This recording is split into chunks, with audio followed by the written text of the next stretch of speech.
Hi everyone, Mayor Drew Dilkens here for another edition of Mayor's Minute. I'm joined today by Tom Graziano, who is the Senior Manager of Facilities for the City of Windsor. And we are standing in, it sounds like a bit of an echo chamber, Tom, but we're standing in the main lobby. Most of you would know this as the old post office in the Paul Martin building on 185 Olette Avenue. And as you know, the City of Windsor purchased this historic property from the federal government for $10 back in April.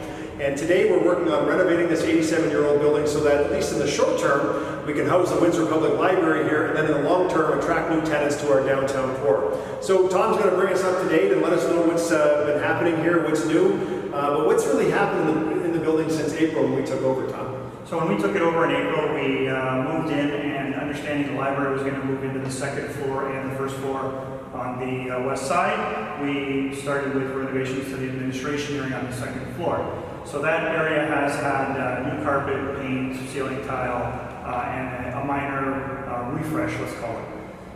In the meantime, we've put out a design build contract to have a contractor finish the first floor space for the public side of the library. That's going to put a fresh new storefront on the west side and make an inviting area for the library.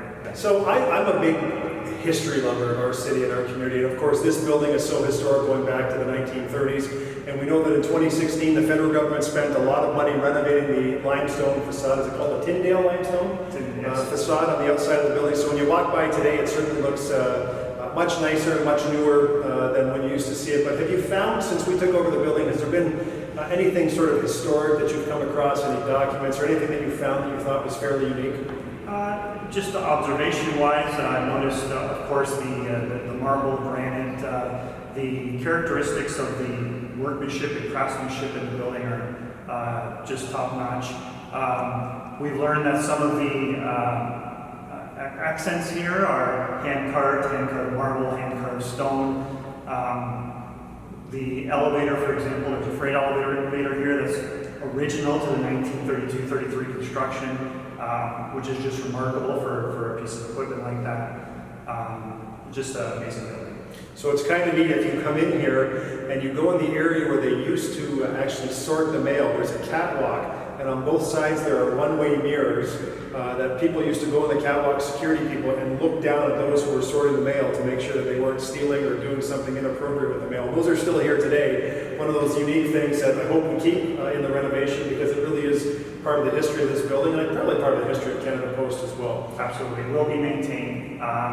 We'll incorporate it into the design as another feature, but it will still remain. Well, thanks, Tom. Thanks for the work that you and your team are doing to get this building ready for our new central library. We hope to be in here certainly, hopefully by the end of the year, but no doubt we'll be here before the end of February of 2020. And hopefully we'll have a new tenant, some new exciting news for the Paul Martin building in the new year. So this has been another edition of Mayor's Minute. Thank you very much for watching. If you have any ideas or you want to see something in the city or have me talk to someone in the city, send us a line at the email address on the screen. Thanks for watching.